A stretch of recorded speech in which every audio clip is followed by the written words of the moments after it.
during a time that people are pointing at all of the bad things, at all of the negative things, all of the woes of men, there are a whole lot of good things, and there are a whole lot of men that are doing great things.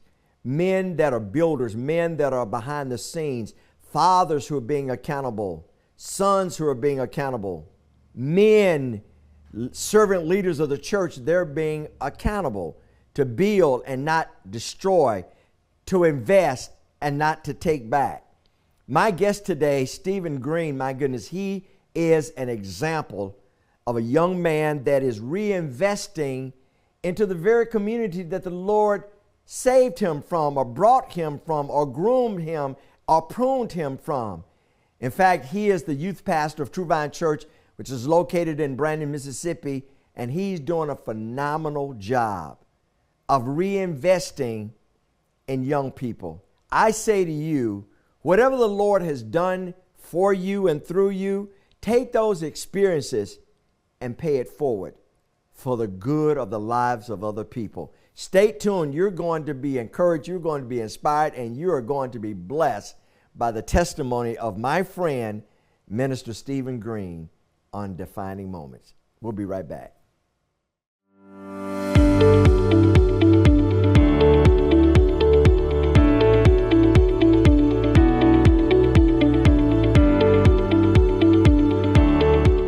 Hey, I am so delighted that you've joined me again today on Defining Moments. Listen, there are programs, it seems like I say this every program. There are programs that I enjoy, and there are programs that I really, really enjoy. But know this, I enjoy all of my guests. They are here by divine assignment. What do I mean by that? I know a lot of people, and that's not a prideful, arrogant statement. But each person that's on this program, or group that's on this program, or family that's on this program, I pray, Lord, who do you want on this program this day? Now, certainly I have a schedule, and the program pretty much stays booked out for 2 to 3 months minimum for promotional reasons. But every person that lands on this program, they've been prayed about. Now, you say, well, now from time to time we have guests that they have conflicts in their schedule. You have to change them around.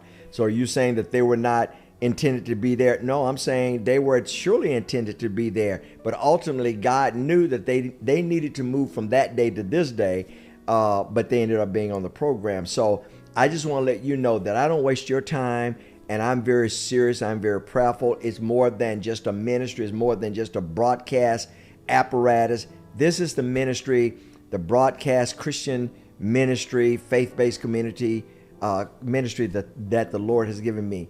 And my sole objective is that you are inspired, you're encouraged, yes, and sometimes you're even challenged to embrace your divine purpose and live it with the spirit of excellence. Let me tell you something. Nothing happens in life, not to any appreciable level, without you being intentional. If you want to achieve anything in life, you've got to be intentional. Nothing happens without you being intentional. You've got to be consistent. You've got to be committed to it. My desire that as you leave our programs on Tuesday, Wednesday, and Thursday, our radio program on Tuesdays and Thursdays, our podcast on Wednesday, and the Lord is blessing us that we're growing our network, IgniteMS.tv. We're growing into a 24-hour, 7-day-a-week broadcast network that you tune it in, and you're encouraged with one program after another program, that you leave away, whether you go to bed or you turn the apparatus off, that you leave more hopeful and that you have more peace. Well, I just want to let you know I appreciate you. My guest today, he's been on Defining Moments a couple of times, so I'm very happy to have him. But each time he's been on Defining Moments, it's been with his youth church. He's youth pastor at True Vine Church that's located in Brandon, Mississippi, and he has had them on, and you'll see that podcast coming up very, very soon. Of course, we'll let you know, but you're really, really going to enjoy that podcast with the young people from the Ignite Church, which is the youth church at True Vine Church. So I am delighted. He needs no formal introduction, but I'm going to say, man, God is using this young man all across the United States through his MIME ministry, through his preaching, through his teaching. He's a wonderful preacher. He's a wonderful teacher to touch the lives of young people. And he's being very effective. And I would say to you, you need to know what your gift is or what your gifts are. And only will you experience peace when you live within your gift. So I'm delighted without a long introduction. He has a long resume. He has a lot of successes. He's involved in a lot of organizations, a lot of ministries. He supports a lot of other ministries behind the scenes. He's one of these people that he doesn't have to be on stage, but boy, if he's in the foxhole with you, he's in the foxhole with you. Well, enough of that. My friend, Minister Stephen Green, on Defining Moments. Stephen, may I call you Stephen? Of course, that's what my mama name. Say that's right. Welcome back to Defining Moments, man. Thanks for having me, man. So when you hear me brag on you, a little bit about you being involved in my ministry, and you serious about your worship to God as a young man, like you on this picture. You know, you have less facial hair. Oh yeah. You know, you don't have as much snow on the chimney on that face. Yeah. I got to tell you, unfortunately, and it's sad to say, unfortunately, it is an exception than the rule. It's an oxymoron that you see young men, in a lot of churches. Don't take my word for it. Just go around. You see young men passionate about praising God, or you see young men in church. Yeah. Unfortunately, statistically, I'll share statistics that 80% of all congregations are made up of females. Yeah, for sure. You know, absolutely. First of all, why do you think that is? Well, first, let me get back to this picture. You mentioned something. Yeah. The one reason I love this picture because this was just a raw moment. You know, this wasn't, oh, well, there's the camera, let me lift my hands. It was just a raw moment where somebody captured us in worship. And so, yeah, that's what's going through your head right now, because it appears when I look at you, you're not distracted. It appears that you're gazing more with your heart than your eyes, but I'm all in. Yeah. That says to me, I'm surrendering. I recognize the lordship of Jesus Christ, and I'm all in. Yeah.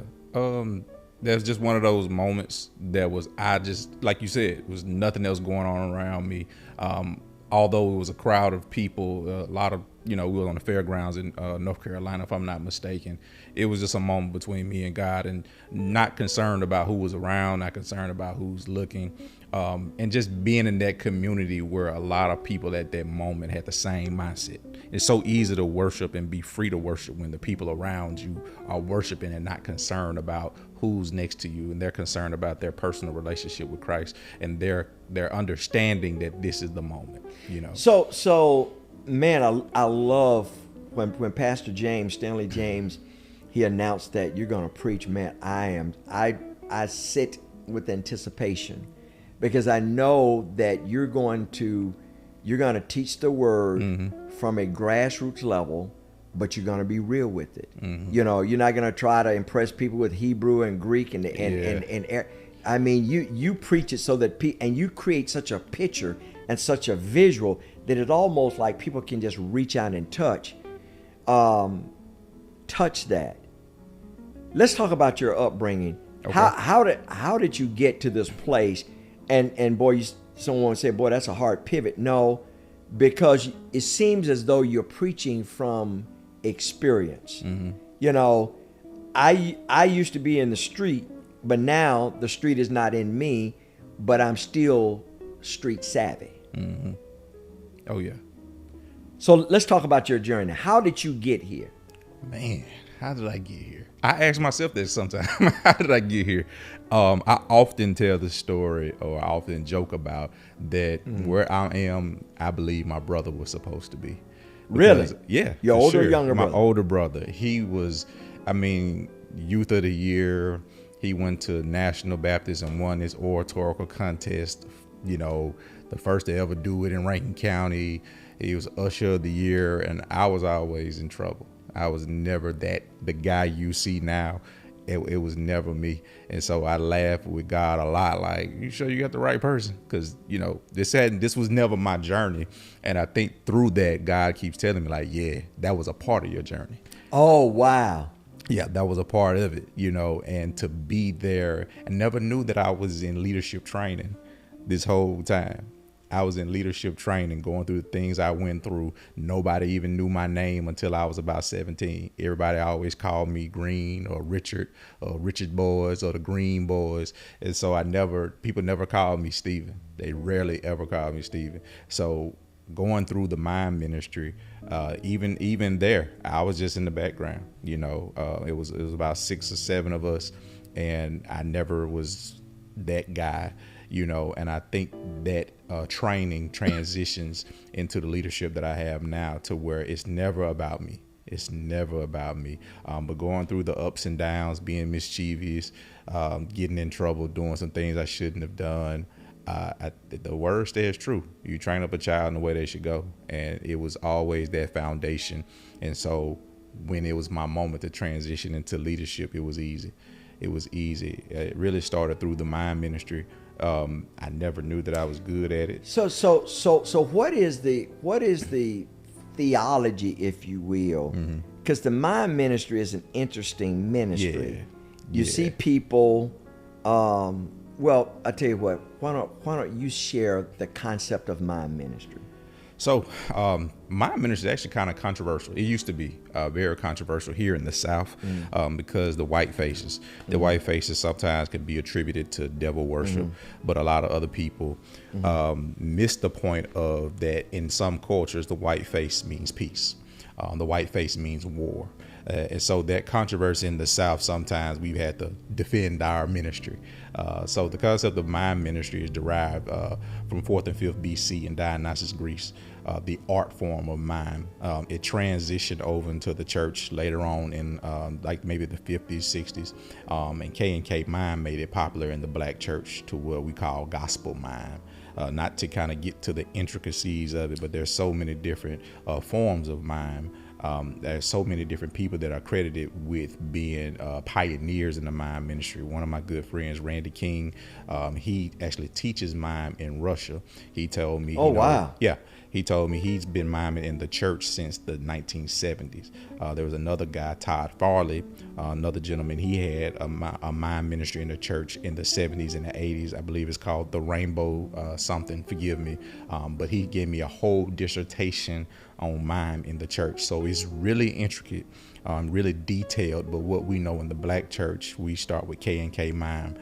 They're considered the godfathers of mime ministry in the black church. Gospel mime, they popularized it. Right, so they got on Bobby Jones Gospel. They did the DVDs. They've been in TD Jakes. They were a little bit of everything to kind of open the door for us to do what we do now. So for people who don't necessarily understand it, so they just don't understand it. How would you encourage them to embrace it? Oh man, it's movement without words. It's the gestures. It's the expression of scripture through worship, through movement. It's so many levels to it. I think when you watch the core of mime is really just making the invisible visible. And I tell people it's about painting a picture, bringing you into the scripture, bringing the scripture to life. Wow. Mostly every song that God gives me or that we go through the selection, I make sure that it has some kind of scriptural tracing to the word, because there's a lot of gospel songs, but if I can't really connect it to the word, it kind of loses effectiveness. And so through that, we try to make sure that we choreograph or create these scenes that are creative, that are energetic, so that when you're watching it, you kind of lose yourself and you join in the moment. Wow. Yeah. I'll tell you what, man. I have so many questions that I'm trying to stack it up. Well, in I got order time today. in my. Yeah, you got time today. I'm trying to stack it in order. Yeah. You know, the motivation of defining moments is to suggest that God. I've always said God gives each person on earth that is birthed, that has been birthed, that is birthed, that will be birthed. God has given each person on earth a purpose. Yeah. You're not here accidentally, incidentally, just to meander. Yeah. God has given you purpose. And I said that God is always pursuing us, trying to get us to embrace our purpose, because it is in his purpose that we will find the greatest peace. I said, God allowed Paul to do all the things that he did, but if there was a crossroad, there was a defining moment that God said, this is your purpose on the Damascus road. Yeah. God met him. Jesus, I even said Jesus. Jesus had his defining moment in the Garden of Gethsemane. He had his defining moment on the cross. Yeah. He passed his bitter cup. Nevertheless, not my will, but your will being done. David had his defining moment. People think it was Goliath when he met Goliath, but it was way before then. Oh yeah, absolutely. You know, Goliath was just the execution of what he had learned in training. So what about Stephen Green? Because if you say this wasn't my script, I didn't write this script. I sure did. But when my wife and I would talk about you, man, we get so excited about your ministry. Now, we don't think you're perfect. Yeah. But we get so excited about your ministry because your ministry, you're very authentic, you're ground level, and you act within the authenticity that God created you. Yeah. In other words, I'm not going to try to pattern my ministry and my presentation like Stanley James or Larry Nix or Dr. Doer or any of whomever. I've got to be the authentic person that God has given me. So what was your defining moment? Wow. If I had to pick a defining moment, I was 13. It was June 16, 2000, Fort Lauderdale, Florida.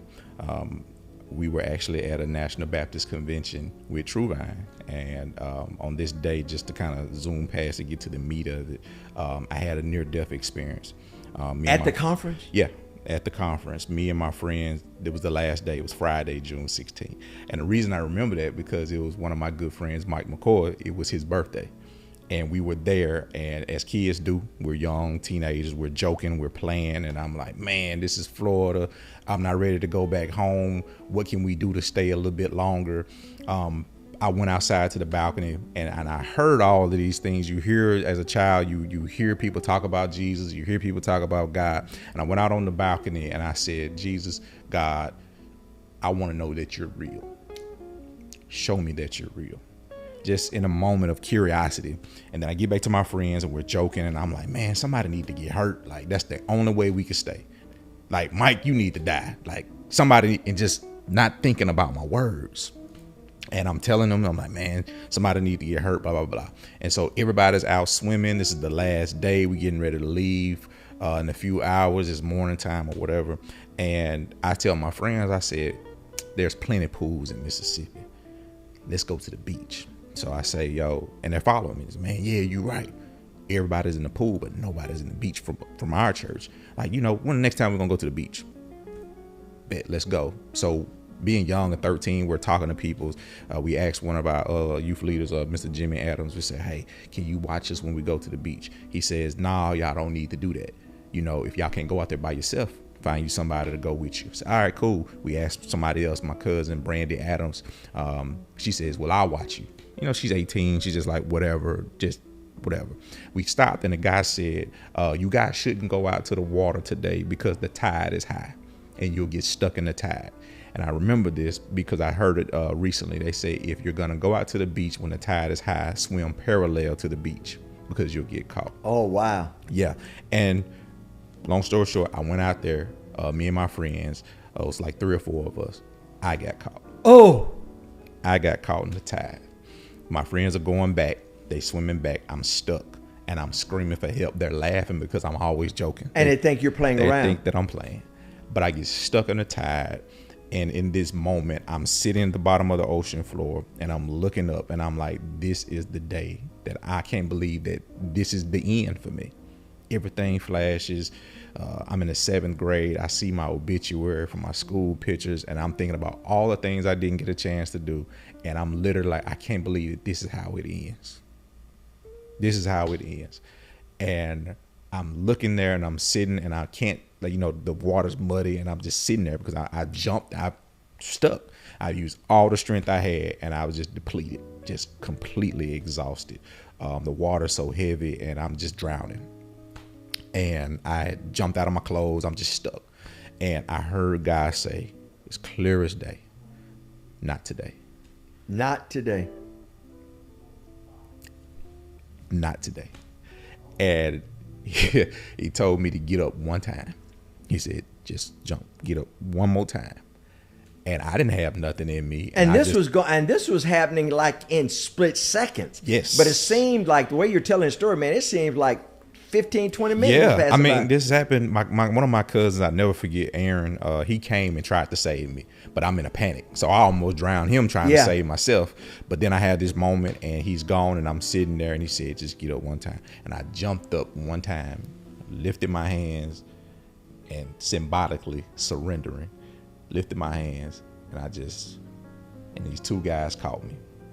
As I was going down, I'll never forget, 2 guys caught me and they brought me back to the land. Still don't know who these 2 guys are to this day. Still don't know. And here I am just laying completely naked on the beach, but I'm alive. And that changed everything for me. All right. I'm laying completely naked on the beach.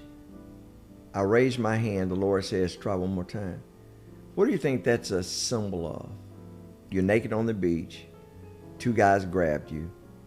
As you look and ponder, what do you think the Lord was telling you that day?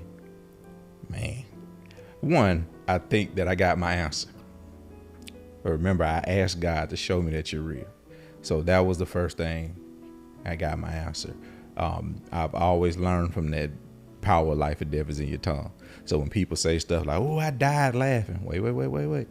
That's right. That's right. Don't say that. Yeah. It does something to me because in that moment, not knowing instantly. So I learned so much in that little time frame.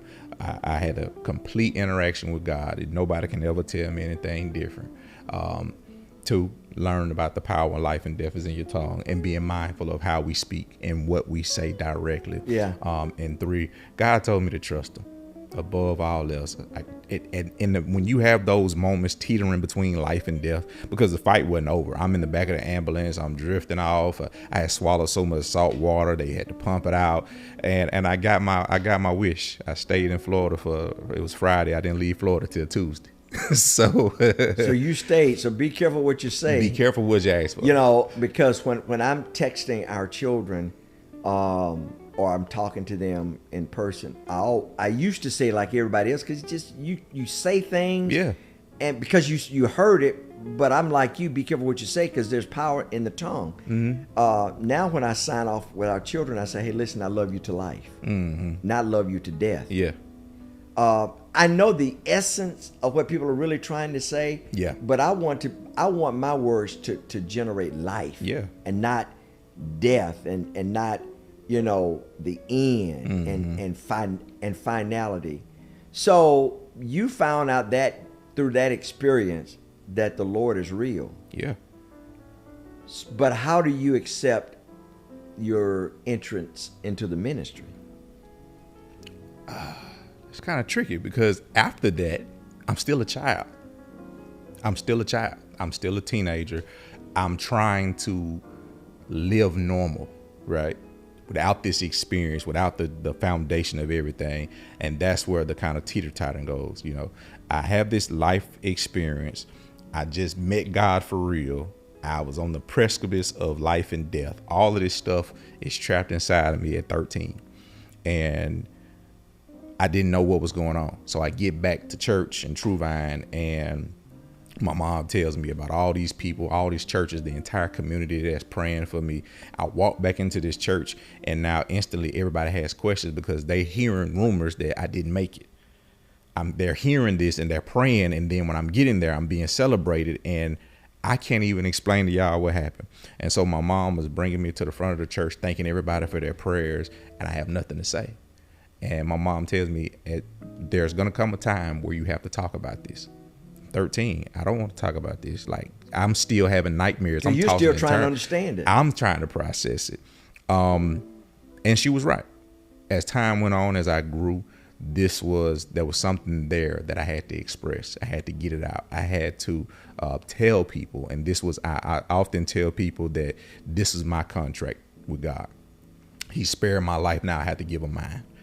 And that's how I'm able to live. And I believe that through this, actually, it's funny because 13 through this MIME. At 13, I started MIME. So after all of this, so right after that defining moment, yeah, you started MIME. The MIME ministry in True Vine was the first MIME ministry in Rankin County. It started in June of 2000, same year. Not something that I wanted to do either. I actually turned it down. Said, no, I'm not going to do that. Miss Vicky Jones, she came and she had this vision for the MIME ministry. And through that, I was just kind of growing and grooming and not knowing at all that's something I just enjoyed doing with my friends. I really did it just to get out of trouble, truthfully, because we were always in trouble. And I told my friends, some of my best friends, Chris Sanders and Mike McCoy, the same guys I was in the water with. I said, look, man, we the usher, we sing, we keep getting in trouble. This is the one place that we can act out and express ourselves and not get in trouble for it. And they said, well, babe, we're going to do it because we like to do everything together. And that was the one place we could run on the stage, jump, do all of this expression, and nobody say, no, don't do that. Because we were doing similar stuff in church, in service, but getting in trouble. And so through that, I just fell in love with it. And it was a way for me to express myself where I didn't have to say a word because I didn't like to talk to people.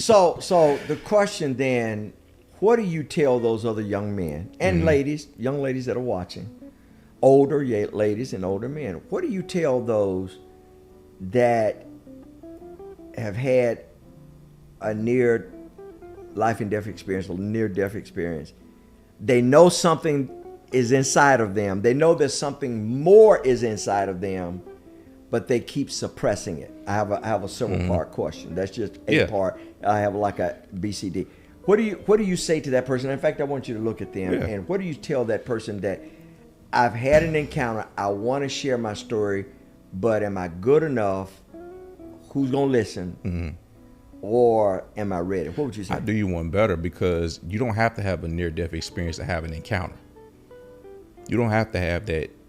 That might not be, it's not everybody's story. You don't have to have that. Everybody can have an encounter with Jesus at any moment. Just be still enough to receive it. And when you have that encounter, be prepared to share it, because other people need to hear it. I pray that through my story, somebody is blessed and can look inside themselves and say that, well, I understand that, I can connect with that, and I can do the same things, because it takes those stories. It takes everybody doing something to bring others into the body of Christ. It's not one moment. It's not one person. Everybody can do something. And for me, I had to have that near-death experience to have that encounter. But that's just my story. We have encounters with Christ every day. Every single day we can have an encounter with Jesus Christ. And I think it's important that we share those encounters to inspire and motivate other people to have the same encounters. But Stephen, and I want you to respond to this, I'm not good enough. Stephen, man, you don't know my story. Man, I did some terrible things. I'm not worthy enough. What would you say? That's why they sent Jesus. Some people thought Jesus wasn't good enough. When Jesus went back to his hometown, they just said, oh, that's just the carpenter's son. That's just you just the son of a carpenter. You say Jesus, quote unquote, wasn't enough, but he was sent to be sacrificed. The man that wasn't enough, born in the manger, sacrificed himself to save the dying world for people who weren't good enough. They talked about Jesus the same way. You think you're something you're not. Blasphemy. That's what they said about Jesus. And I love the fact that God gave us a symbol in human form, a man that could understand all of those feelings of not being good enough, all of those feelings of guilt, shame. He took all up on himself and died on the cross. It's so fitting that we're, coming up on Easter weekend. That's right. And this is what it was for those that are not good enough, for those that feel like they're not good enough, for those that feel like they're down and out or ashamed, or they're not big enough, strong enough, tall enough, smart enough, look good enough. There's room at the cross for all of that. And that's what he died for. So conversely, though, on the other end of the spectrum, I don't think I'm good enough because I've done some things of my past. Yeah. What about that person say, hey man, just let me get some more of this world out of me. It's just, I'm having too much fun, and I'll come to Jesus when I'm 65 years old. But I got some wild oats to sow. Yeah. I got to get this stuff out of me. Now, and the reason I ask you this question is because you're a young man, young single man. All right. So how do you face those kinds of questions with your peers? Yeah. Man, you don't. Now, I know you're a minister. I know you're a preacher, but you don't need to get married, man. You need to enjoy it while you can. Yeah. I get that all the time. But I also have to understand myself. I know who I am, and I'm keep learning more about myself. I read something one day that said procrastination is the arrogance that God is giving you more time. Repeat that again. Wow. And I probably misquoted it, but it sounds good. Procrastination is the arrogance that God owes you more time. Something like that. But just thinking about, it's not on we don't borrow time. That we're on borrowed time. And again, for me, it might be a little different because I experienced this at a young age. But I don't take anything for granted. Anything. And if you ever, I think you might have told me this one time before, the graveyard is the richest place. It is. And we drive by them all the time. Yeah. And we all have a place there at some point. But to think that you have all this time is completely arrogant. It is full of hopes and dreams and ambitions and visions that went to die. Yeah. Because you didn't do anything about it. I was sharing with someone before taping. I said, I never want to be in a place at the end of my life that I look and say I woulda, coulda, shoulda. Yeah. Okay. I know it's going to be hard for my family, my wife, my children, my grandchildren, that when the doctor says, do you want to resuscitate Larry Nix? I want them, even though painful, I want them to be able to say with resolve, yeah, no, because there's nothing left inside of them. Yeah. He put it all out. He's drained. If you try to resuscitate him, he may even get mad because he'll say there's nothing left inside of me. I did what the Lord purposed me to do on earth. Yeah. Is this what drives you? What drives your passion? Because man, when you get behind that pulpit, or even when you're talking to people, man, you are throttled up. You are pushed up. I have no idea. Because truthfully, before that, I'm a wreck. I'm, oh man, I don't have this, I don't have that. I feel like I'm not good enough sometimes. And it's amazing to me that, when I get in front, it's just like a fish. A fish, when it gets in water, it just does. It just swims. And for whatever reason, when you're in position, when you're in the right position, you just do. And none of what I see, I don't even go back and watch half the stuff because in that moment I'm like, what just happened? Because I really sit low and allow God to use me. I just really just let it be. And I think that's the power of just saying yes. That's the power of I will. Send me, I'll go. Man, you hit me with that. When you're in the right situation, the right circumstance, the right environment, you don't have to try to be, you just be.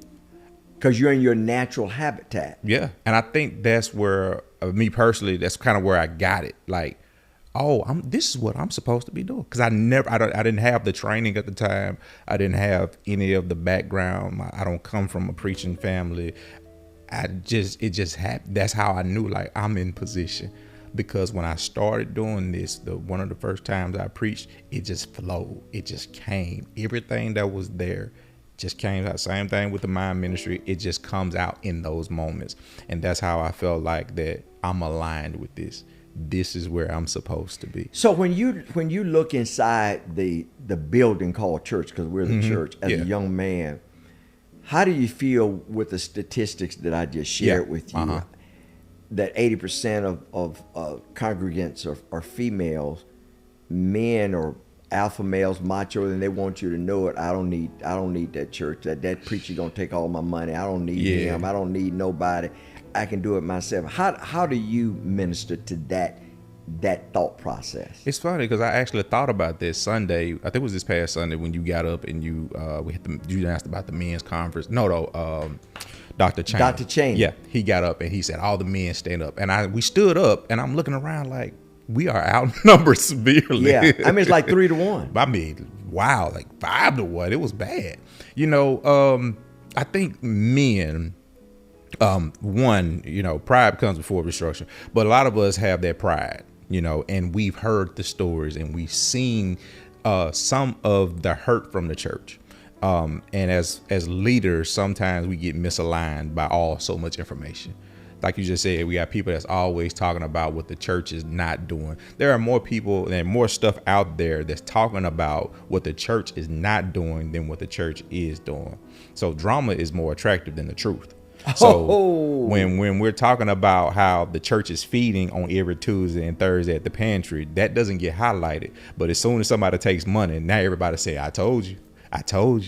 But we're not highlighting the things that the church is really doing in the community because we're actually doing the work. But that goes below. And so as soon as the drama happens, that's the attraction. It happens all the time. And I think us as men, we have to get back to the truth. And the truth of the matter is that we need the church and we need each other in the community. And that's one of the reasons I really came back to the church, because I knew that in that moment I needed to be around some men.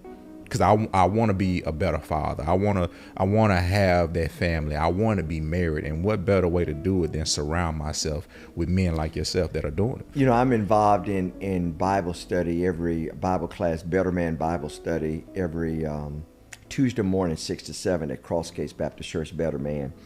And we come together for 30 minutes. Cal Reno, who's the senior pastor, he gives us an overview lesson. Then we break into groups about and we talk about the lesson. And one of the leaders said, David Riggs, he said, I said to a new guy that came, and I said, the enemy works best when we're isolated. He picks us off. It's like being on the battlefield. Yeah. You're out in open and he picks you off. But it's harder to pick off a moving target. Yep. Or that you have shield. And he said the enemy isolates. He wants to isolate so he can assassinate. That's good. The enemy desires to isolate us. Because I was telling the gentleman that had joined our class this week for the first time, I said, whatever you do, don't try to do life alone. You're right. Don't try to walk alone. Ask God to give you mentors in your life. Walk with other men that will not only tell you what you want to hear, but what you need to hear. Yeah. And so I say that to you, even those of you that are watching. Whatever you do, don't try to. It is arrogant. It is egotistical. It is narcissism. It is prideful to think that you can do life alone. That's just like me cutting off my hand and saying hand exists without the blood flow and without the complements of other body parts. It's like saying cut my head off. Head, I want you to exist, absent from being connected to the entire body. Same with you. You can't exist with a appreciable quality of life without being connected to other quality men. Men sharpen men, iron sharpen iron. And so I challenge you, if you're doing life alone, you're in a dangerous place. If you're drowning, you can't save yourself. Sure, okay. You got to have a lifeguard. Jesus is our Parakletos. He's our parachute. He saves us. And so you would say, as you said to men, you need to get around other men who can sharpen you, and you got to have the tough skin enough for them to tell you about yourself. Yeah, absolutely, absolutely. And you have, if you want to be better, you know, you'll drop the pride and allow people to help you. Like you said, nobody can do it alone, and I believe that's why the enemy attacks the man so much. Because if I can get the man, I can get his family. If I can get the man, I can get his children. If I can get the man, I can get the community. And so I think that we're constantly under attack. And then as men, even to get to the women and the daughters, if I can get you, I can destroy your daughters. Wow. You know, and that's a dangerous place to be a young girl and can't reach his father. You know, same thing with us. It's a dangerous place to be in where we can't reach our father. You know, we need that guidance. You know, we didn't get here by ourselves. So, you know, I try to surround a lot of our young men. I try to let them know all the time, hey, you're not by yourself. And I love when you minister, because and there's nothing wrong with it. It's not deficient. That's just how the Lord has convicted you. I've never seen you come. Now you have them, because I've seen you in them. Yeah. But man, you're like that picture and like this picture. Now, you know, if I want to be rich and famous with a goo gob of money, I'll just steal your tennis shoes, and I can go out and buy me a Rolls Royce. But that's you, and that's what you do. Yeah. But what are you doing here? You're just talking ground level to the people. Yeah, that's to the teenagers. Yeah, we had a youth summit, and we just had a moment, and I think this was just a moment in the intermission or whatever. But we took a moment, and we were talking about the conference, and we took a moment to pray. And I tell you, you know, I've tried to do this so many other ways and be like so many other people, and put on a suit and you know, talk in Greek and Hebrew. I've done that, but I think it was perfect when I started into the preaching part of the ministry. And even with the MIME ministry, you know, a lot of times I go to conferences and stuff like that, and I'm having to teach, so I'm always kind of dressed down, kind of like in jeans or sweats, because we're doing a lot of movement, so it's never really a lot of formal stuff. And I've tried to do the whole Baptist preacher thing and it makes me uncomfortable. And when I started it in the ministry, in the preaching ministry, I was under a pastor, and he was kind of in the same kind of boat, but he would always say, he said, it's not about your clothes, it's about your soul. And when it doesn't matter what you have on. And I think so many times, you know, we get caught up in what people dress like. But for me, it's easy to be like this with jeans, Jordan, and a t-shirt. I'm comfortable, and now I don't psychologically separate myself from the people. Yeah. When people see me like this, oh, you're just like me. Yeah, we all have to answer to the same Bible. Yeah, I can identify with you. We have to read the same Bible, the same God we pray to, and not to lower myself to them, because I got plenty of suits. I have plenty of them. I'm going to wear one Sunday for Easter. Yeah. And I preached in the suits in the back when I'm with the youth. I preach in the suits to let them know that there's also a standard. Sure. There's also a standard. Yeah. But God wants you to be who you are. And I think that was the thing that's kind of like my claim is that, you know, God didn't change. He gave me this personality. He gave me this for a reason. Let me use it to the good. Yeah. This is who I am. Yeah. I like to wear Jordans. I like to wear t-shirts and stuff like that, but let me still preach the gospel. So when I'm doing it like this, you're authentic.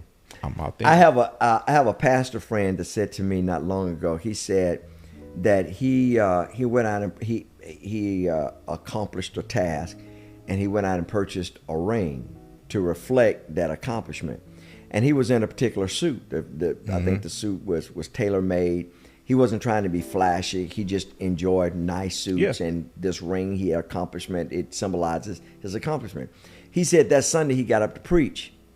And he was preaching. At the conclusion of service, more people came up and commented on what he had on, what he was wearing, than what he said. He said he took the ring off, and he's never worn the ring in the pulpit again. Wow! Because it's a ring that you can notice. Yeah. And he said he dresses down. He dressed more conservative because he does not want his dressing to become a distraction. Yeah, to what he's saying. Absolutely. You know, and really, our friend Cal Reno talks about us being our best selves for the Lord. The Lord created you just like that. The Lord didn't make a mistake. He knows exactly your skin tone, your culture, your ethnicity. He knows. He's not surprised by that. Your last name, the zip code, none of that is by accident. It is all by providential design.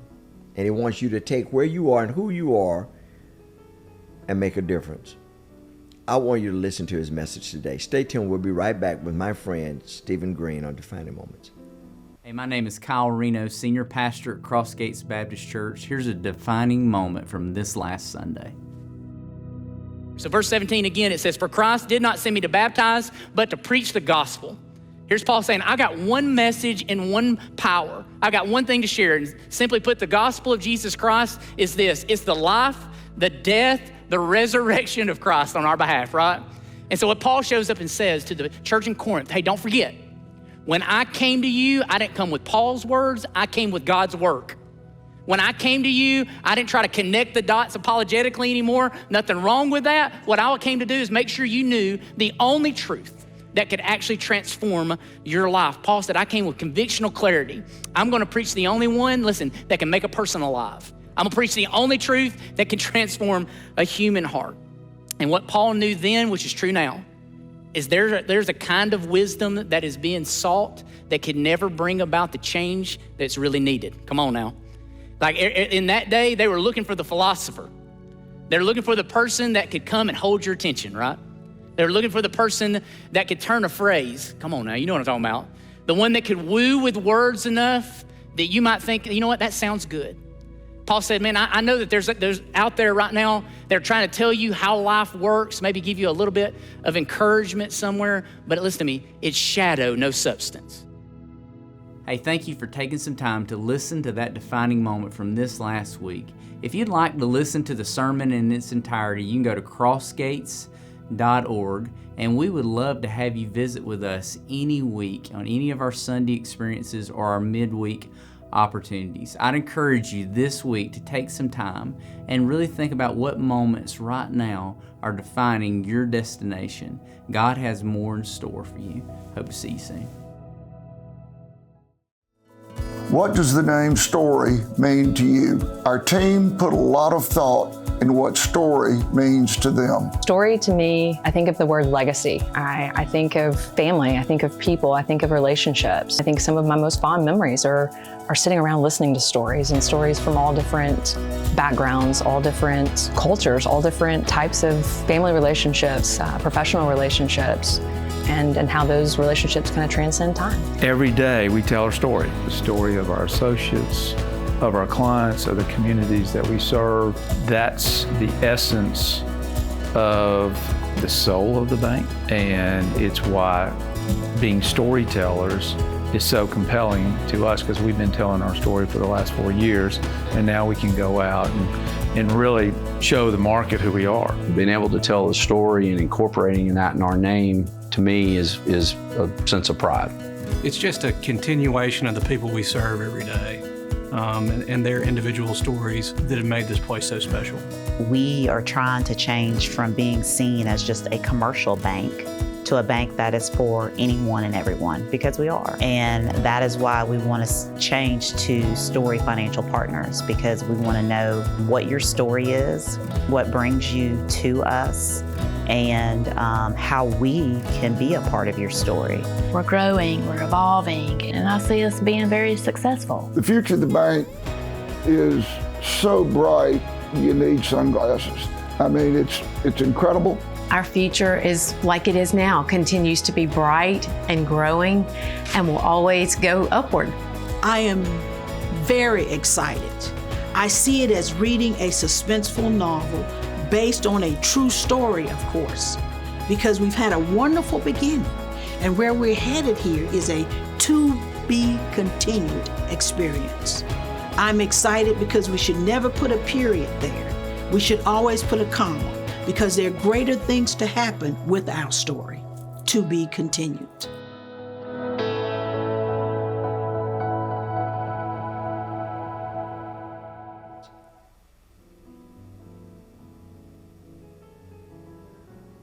Hey, welcome back to Defining Moments. My friend Stephen Green is my guest. among many other accomplishments, and my goodness, they're wide and broad, deep and high. He is the youth pastor at True Vine Church, the Ignite ministry. And True Vine Church is located in Brandon, Mississippi. The senior pastor is Stanley James, First Lady Cynthia James, and they're doing a phenomenal job. It seems when I see you in the building called church, you enjoy being there. Some people have to be drugged to church. And boy, you wait till I get old enough. Yeah. I'm going to do my own thing. But when I see you, man, you're doing your thing like right now, man. Where does that joy? Now, the person that with the glasses on, that's Stanley James, our pastor, who is a phenomenal pastor. He's a great orator, but man, his heart is as big as the moon. Yeah. He's very generous. He is focused, has a vision, and True Vine is blessed to have him as a pastor. Absolutely. But what drives you? What is your passion when you're preaching and teaching? Just to inspire people, you know. I kind of get a kick out of it being me, you know, because I feel like sometimes, like, if God can use me, I'm a complete nobody, man. I done been in trouble. I done been in jail. I done been in the courtrooms. I done had a child out of wedlock. Like, if God can use that, like, I try to let people know, like, and just to being as transparent as I can, is just I let you see that, because I also want you to see this. You know, because if I can be up here, the same guy that, you know, that was in jail and have done some things. I mean, I get it twisted. I didn't do anything major, but I've been there. So it's just motivation for me to change lives, because everybody's on a path. Everybody's on a journey. So if I can do my little part and kind of get you back on the right path, or help you along your journey, or answer any questions, we're all seeking something. We're all looking for that direction, and I'm just the crossing guard. So what concerns you the most? What challenges you the most about where the church is today? Oh man, the church. One of them, I'll go here. One of the most concerning things of the church is our youth. A lot of churches, and somebody was about to tag me in something yesterday. Showed me something about a pastor that was asking about how to reach the youth. And I'm a firm believer that if we don't reach our youth, our church will die. I agree with that. If we don't reach these youth, our church will die. I agree with that. The church has to have a place for our children to grow. And it keeps our church growing. It keeps our communities growing. And also outside of the physical building, we're creating disciples for Jesus. If you never come inside True Vine, if you never come inside any of the local churches, we're planting seeds inside of you that you can speak Jesus in every place that you go into, in the boardrooms, and to your jobs, and to your schools. We're making those disciples in the young age, so they won't have to wait until they're 65, or if they make it to that point. We're putting the foundation in them now. These are the people that's going to be making the laws. We need them to have some good character. These are the people that's going to be running the offices and the buildings and the corporation. We need them to have good morals and values at a young age. You don't teach this stuff at 35. And I often say we have to prepare our youth for life, or we will repair them from life. Wow. Whoa. Say that again. Now, that's a word there. We have to prepare our youth for life, or we will repair them from life. We have to. I understand what you're saying, and that's plain. But cut that up a little bit. If we don't prepare our youth for what they're gonna face, we're gonna have to fix it, because there's things in the church that we teach our young people, and I try to be as clear, as authentic as possible, and I'm careful, because I don't like to, you know, drop certain words that will create doubt or anything like that. But I'm careful on teaching them the word when they're ready for it. There's certain things. Got it. You know what I'm saying? Yeah. And so, age appropriate. Yeah, age appropriate at all times. And when they're ready for it, and I tell a lot of my young men, I say, when you get to a certain age, we'll have a different conversation. I got it. Yeah. I got it. But in that, I still have to prepare them outside of the walls, right? Because outside of the walls of the church, life gets nasty. Life gets crazy. Life gets ugly. And if I don't prepare you for that, you're going to come back. Now I got to fix what I didn't prepare you for. So I officiated a funeral And at the gravesite, I saw the son just grieving. I mean, just noticeably just grieving harder than it seemed. He was grieving so that it was noticeable. And I went to him and embraced him and just loved on him and said, you have family and friends that are here. And I'll never forget this. He said, I just wish my daddy had prepared me for life. I wish my daddy had prepared me for life. Guess what? And this gentleman then was probably about 27, 28. I wish my dad had prepared me for life. So what would you say to fathers right now that are all over the place? What would you say fathers that are not engaged in the lives of their wife, their children? How would you counsel them now? It's as simple as we need you. I need every father, every man to get back home. Just get back home. But I send money. I'm paying for this, I'm paying for that. I send money. Isn't that enough? No, because your presence in your child's life don't cost you anything. One. Now I understand that everybody's circumstances are different, but your presence in your child's life is worth more than any check you can write. That's invaluable. I wouldn't be here if I didn't have a father that showed up for me even when I didn't want him to. I fought him tooth and nail for 1.5 years straight. Don't show up, don't call me, no nothing. He kept showing up. That kind of stuff gets me to where I'm sitting now. That kind of stuff is what got me out of jail. When all of those things are out of trouble, picking me up on the side. It's a man.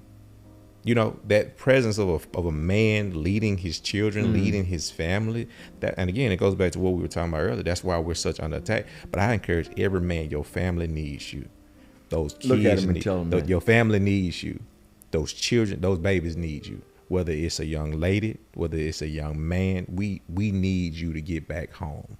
See, your daughter, especially the daughters are gonna date according to what they see.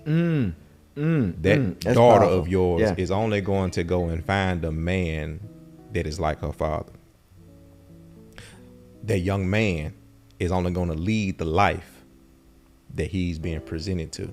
Most young men can kind of get themselves out and give their children something that they didn't have because they wanted it. They desired it. So now I have to break the cycle. Wow. That's a lot of, and even my dad would tell me stories about giving me things that he never got. And I thank God for that. But it takes that man getting in position. When a man gets in position, things change. I just believe that a man has the power to go home and command his family. I do too. Yeah, the man. And that word, and I don't want anybody to trip off the word command. Nah. You know, to lead his family.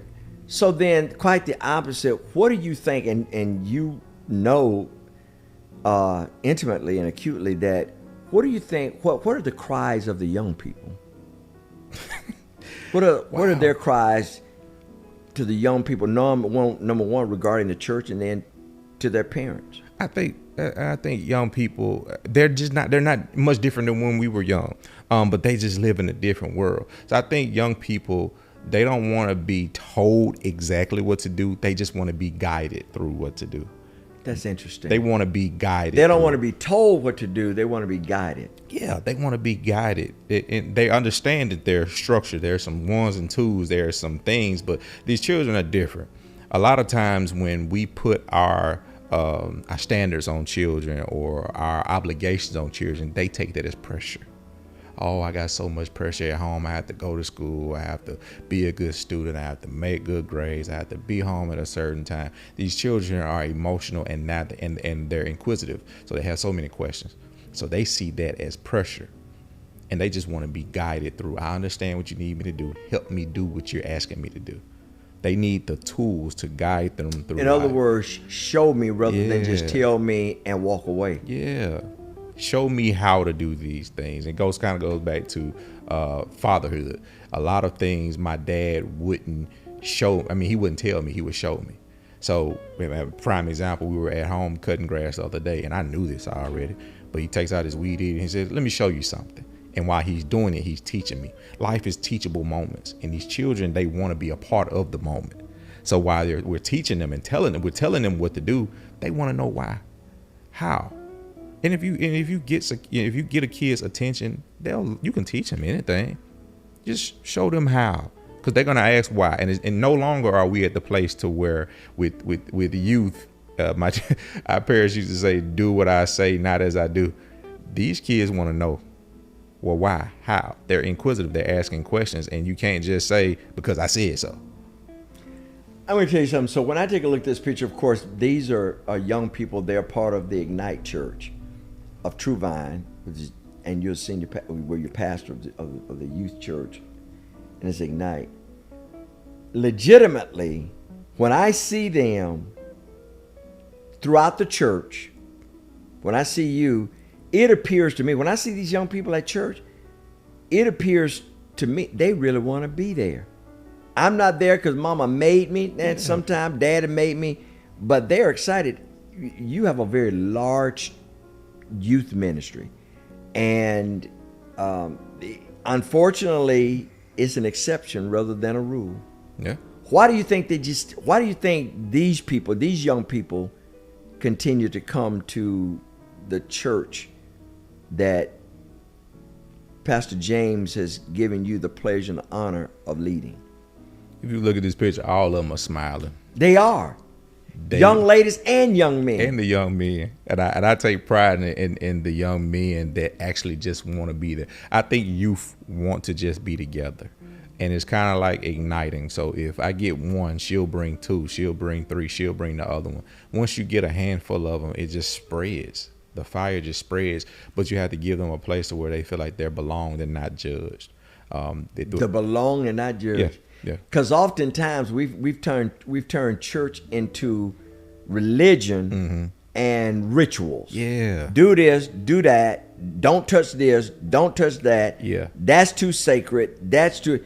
And you get to a place that you make having a relationship with the Lord too hard. Yeah. And which is legalism and heresy. Yeah. And as soon as they make a mistake, we throw them away. We have to teach relationship.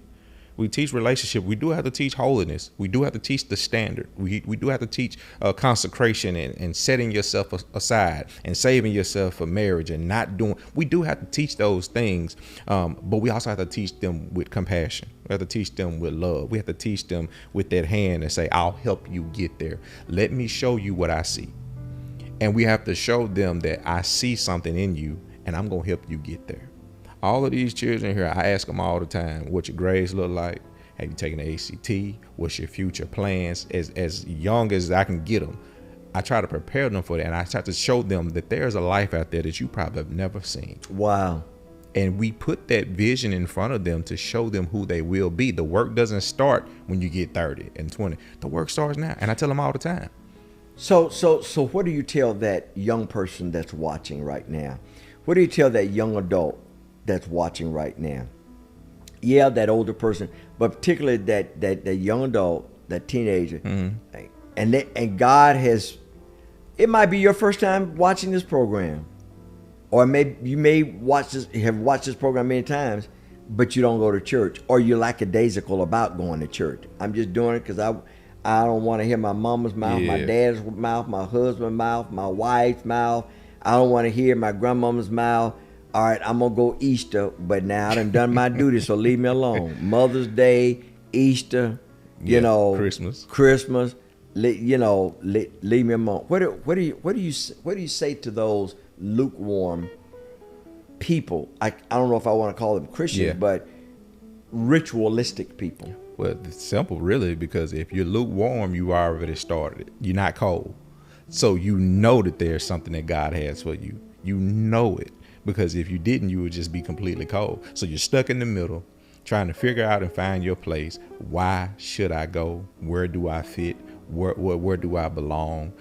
With you being in the middle, you might as well go on and turn up the heat. Just go on and do it, because you know that there's something there. If there wasn't, you wouldn't keep coming back even on those certain days. You know that there's something there. So stop playing with it. Stop wasting time. Get in here and help us do the work, because the harvest is plentiful, but the laborers are few. So we need everybody. And even in your story, somebody can be inspired by that. So I go back to what I alluded to earlier. Man, I got to give up this stuff. Yeah. And Christianity looks boring, man. And, you know, I got to give up. I got to give up this stuff, man. I'm having too much fun. Yeah. I have fun too. But it's how you have fun. I believe that, and I say this to young people, through your relationship with Christ, it's not about you. It's not about God taking something from you. Oh, that's good. You'll give it up willingly. Oh, that's good. Because if God has to take something from you, you didn't want to give it up. But if you offer it, you're surrendering it.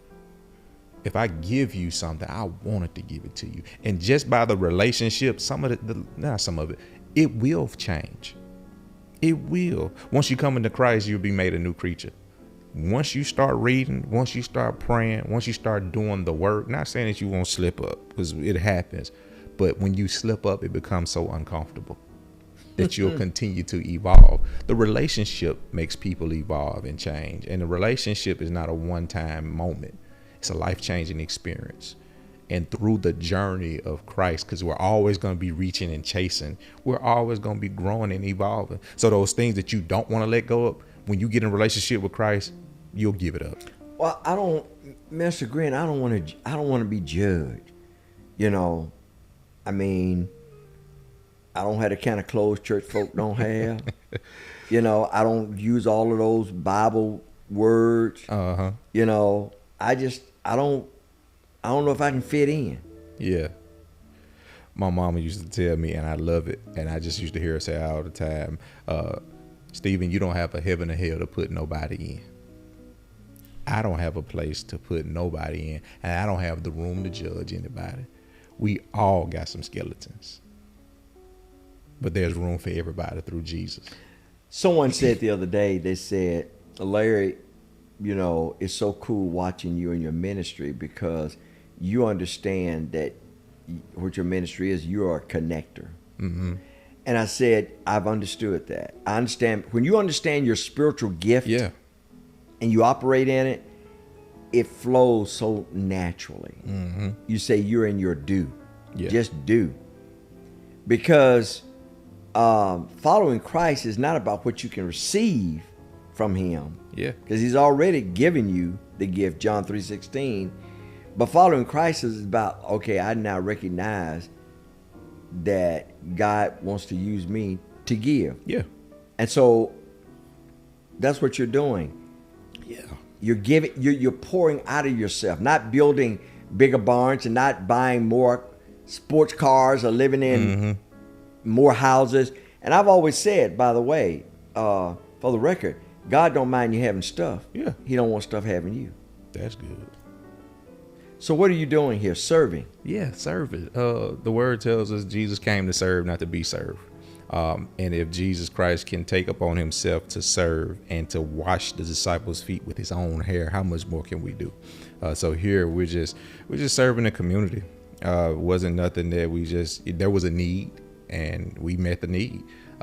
Outside of the walls of the church without walls, I think that's what we're commanded to do. It's some of these children that we have here at Northwest Rankin, the basketball team, probably if they don't step foot in the church, if they don't ever come to True Vine or anything, they know Jesus. They'll know the love of Christ, and that's the most important thing. And I got on a polo that day, so I'm not always wearing t-shirts. They'll know they will know the love of Christ through your works. Yeah, absolutely. It's more than just coming to the sanctuary and sitting down, checking off a box on Sunday and say, okay, now I've satisfied my obligation. Nah, the work, because you think about it, people need Jesus on Monday, and I think this is just a Tuesday or something. And just through that small action, I don't know who life we changed through that. You know, just by we're meeting the need. Now there's a child who has a meal for the day, and even if they don't ever know my name, they'll know that somebody from the church that represented Jesus Christ. And I'm glad you said that, because unfortunately, and I'm very sensitive. You'll have the, you have the poor with you always. You'll have people need with you always. But I'm afraid we have really confused the responsibility of, in some instances, of our government. Meaning that we expect, and this is a broad statement, that we expect the government to do what God never intended for the government to do. That's good. But intended the church to do. Yeah. So when I see you feeding the hungry, God intended the church to do that. Yeah. To look after the orphans and the widows, God intended the church to do that. To visit those that are in prison, God intended the church to do that. And not for another entity to do that. Yeah. It has to be more than a business. It's a ministry. Yeah.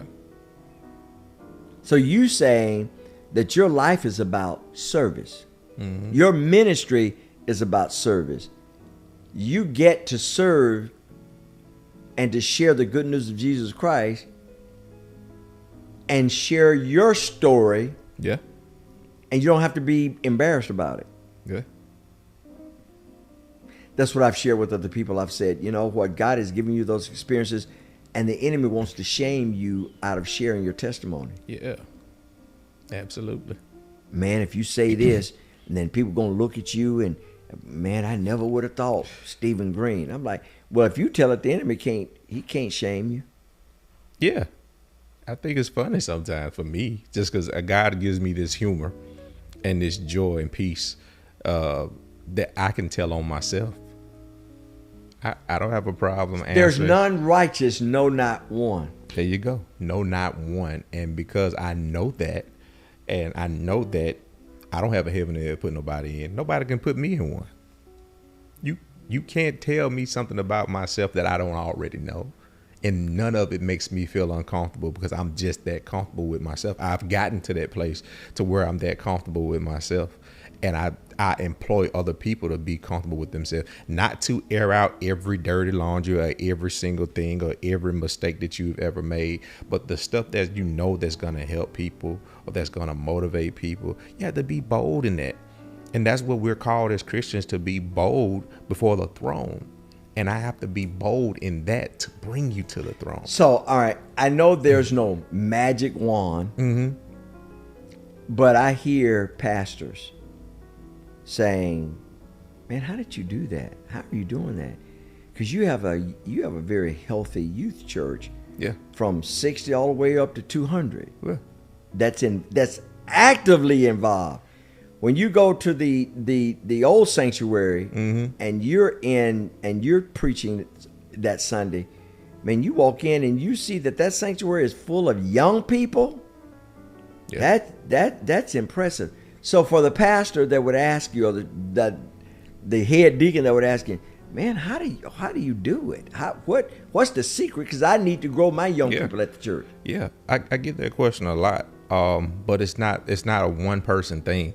We have to have some really, really good people that are really passionate about youth. We have a team of people, and there's some structure to it, but young people are, and as complex as they are, they can be really simple. My boys, they like to play basketball. If that brings you to church, let's open up the gym. Because now while you're playing basketball, I give you a scripture, I give you prayer, I touch you, I see you, and you're safe. And before you leave, I'm going to do the same thing. Simple as the YMCA was founded upon bringing young men into Christ. Basketball was a game that was formed initially to bring young men into Christ. We have to use those tools to bring our young people in. I tell all the time, if our kids want to play video games, let's do it here. My kids want to watch the Super Bowl, if they want to go bowling, if they want to go skating, why not create the environment for them to do it under the umbrella and the safety of the church? Wow. Why not? These kids want to have a campfire. I bet we'll have one. What do y'all want to do? We like having sleepovers. We'll have one. Whatever they decide to do that's within the guidelines or structure. Why not? Because then at that point, they recognize the church building or what they're doing. I don't want to overcomplicate it, the church, but that the church becomes relevant. It does. And it becomes a space that they want to go, that they can be themselves. So we have the people in place, that understand that very thing. We love these children. We want to create this safe space for how can we do it. A lot of the structures that we have in place, I was talking to someone earlier, they asked me about this group, the youth council. I have a group of young people. I asked them what works, what doesn't work, what do y'all want to do. I started something with them. I had a meeting with them earlier this year, and I put up a poster board, and I said, I'm gonna ask y'all some questions. What can we start? What can we stop doing? What do we need to continue doing? And what do we need to improve? I let them tell me. And be honest about it. There were some things that they said, well, Mr. Steve, we don't like this. Well, we ain't gonna do it because it's not effective. And if they tell me get out of your feelings. Yeah. Get out as if it is an attack against you. I changed my entire preaching style because the kids weren't connecting to it. When we first started the youth church, I would go in and kind of preach like I did Sunday. And some of that is great. But they would ask, they wanted to get involved in the message. They wanted the activity. They wanted the touchable, the tangible. So I preached two different styles. So in the youth church, it's more topical, and in the main church, it's more textual. Because I understand the topics get the children's attention, and I can wrap the scripture in it to bring them and how the topic relates to the word. And then on the flip side, when I go into the main church, I have to give the word and how our lives are relevant to that. Wow. So I have to meet them where they are. You have to be fluid. You have to be flexible. Yeah, you have to. Yeah. And the thing about it is, just because you've done it that way, you hear some folks say, "Oh, we've done it this way for years." Okay, but is it working? That's it. Is it working? So when these young people say this is what they desire to do, I mean, every time I see it, they're comfortable telling me because they know I'll try my best to give it to them. Kids told me the other day, Mr. Steve, we want to go bowling. All right, let's see when we can do that. Because not only that attracts other people. So now when we're in a group, let's just say if we go out bowling and it's a group of young people, and they say, well, where are y'all at? What are you guys doing? Who are you guys? With True Vine Church. Oh, what? Now you open up the conversation. You got young people in church representing Christ. Now their friends I want to be like them. Now they're in the community. Absolutely. Listen, we only have a couple of minutes left. Man, I could keep this program going for the next 3 or 4 hours. I've got to get you back. Will you come back? Yeah, absolutely. So my question that I know others are curious about, what do you do to stay motivated as a young man and hopeful about Jesus Christ? Wow. So one, I never desired to be a youth pastor. When I started preaching, it was never in a youth setting. I've always just been creative. And that translates over to where it's plain to where the youngest to the oldest can understand. My motivation behind that is exciting to me. It's exciting to be at a place where I'm still that same young man, right? At 13, I can be creative in this space. I'm not necessarily mine, but I can be creative, and that excites me to be creative in a space where it's accepted.